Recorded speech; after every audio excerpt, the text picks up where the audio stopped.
یەکێتی جیهانی زانایانی موسڵمان ڕایگەیاندووە فرۆشتن و قاچاقچێتیکردن بە دەرمان و بەرتیلدان بۆ هاوردەکردنی کەرەستەی پزیشکی تاوانی گەورەیە.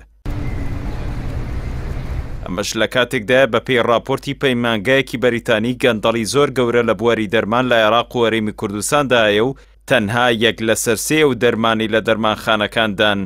بۆ بەکارهێنان گونجاون. هەر بەپێی فتواکە کە لەلایەن دکتۆر عەلی قەرەداغی ئەمینداری گشتی یەکێتی جیهانی زانایانی موسڵمان دەرکراوە، وەرگرتنی دیاری لەلایەن پزیشکان و ڕێککەوتنیان لەگەڵ کۆمپانیا تایبەتمەندەکان بۆ ساغکردنەوەی دەرمان لە نێو هاوڵاتیان و نەخۆشاندا، هەروەها دروستکردن، فرۆشتن، مۆڵەتدان یان بەکارهێنانی هەر جۆرە دەرمانێک کە لە دروستکردن و کوالێتی و ماوەی کارپێکردن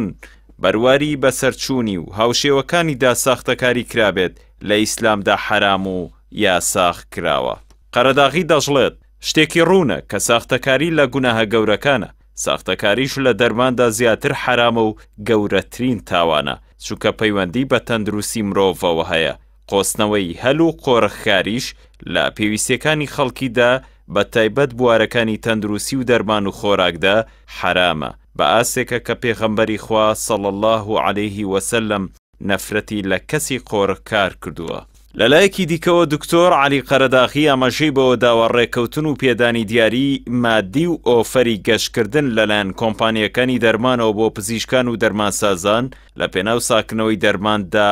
حرامە.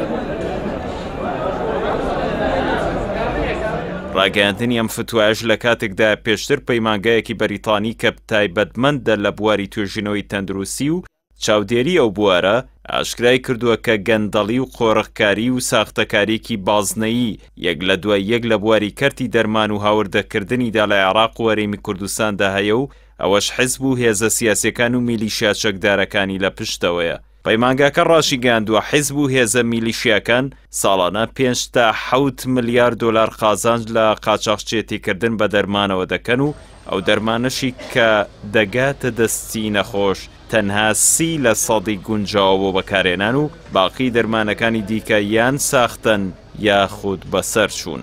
فتواکە پاش ئەوە دێت کە چەندین بەرپرسانی تەندروستی و ڕێکخراوەکانی ئەو بوارە لە هەرێمی کوردستان